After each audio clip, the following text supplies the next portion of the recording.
اگر وہاں پر افراتفری ہوگی، وہاں پر حالات خراب ہوں گے تو اس کے اثرات پاکستان پہ پڑیں گے۔ تو ہم تو ڈائریکٹلی اس لحاظ سے ہم پہ اثر پڑتا ہے اور انوالوڈ ہیں اس لحاظ سے کہ بھئی ہم نہیں چاہتے کہ وہاں پر صورتحال مزید خراب ہو۔ تو اس لیے جو بھی مناسب اقدامات ہوں جس سے وہاں پر کنٹینمنٹ کی ایک پالیسی ہو تاکہ وہ حالات زیادہ خراب نہ ہوں، وہ ہمارے لیے بہتر پالیسی ہوگی۔ یہ ہم سمجھتے ہیں کہ مکمل وہاں پر امن کا قیام تو ممکن نہیں ہے، لیکن جو صورتحال اب ہے اس میں اگر ایسکلیشن ہوگی تو وہ پاکستان کے مفاد میں نہیں ہوگا۔ میرا خیال ہے کہ رچرڈ اولسن ایک تجربہ کار سفارتکار ہیں، اور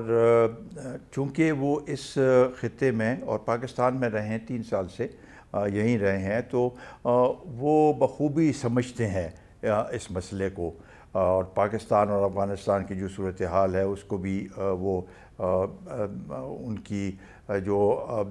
یہاں پر کارکردگی رہی ہے وہ بڑی اچھی رہی ہے۔ میرا خیال ہے کہ ان کی جو انٹریکشن رہی ہے مختلف سوسائٹی کے مختلف طبقوں کے ساتھ، اور اسی طریقے سے بڑی دلچسپی لی ہے انہوں نے افغانستان کی صورتحال کو بھی، وہ اس سے بھی باخبر تھے۔ تو چونکہ امریکہ کو بھی تشویش ہو گئی ہے کہ یہ صورتحال اب شاید مزید بہتری کی طرف نہیں بلکہ شاید خرابی کی طرف جائے، تو اس لیے ایسے تجربہ کار سفیر کو ایف پیک کا وہ بنا دیا ہے، نمائندہ بنا دیا ہے جو کہ اس مسئلے کو سمجھتے ہیں۔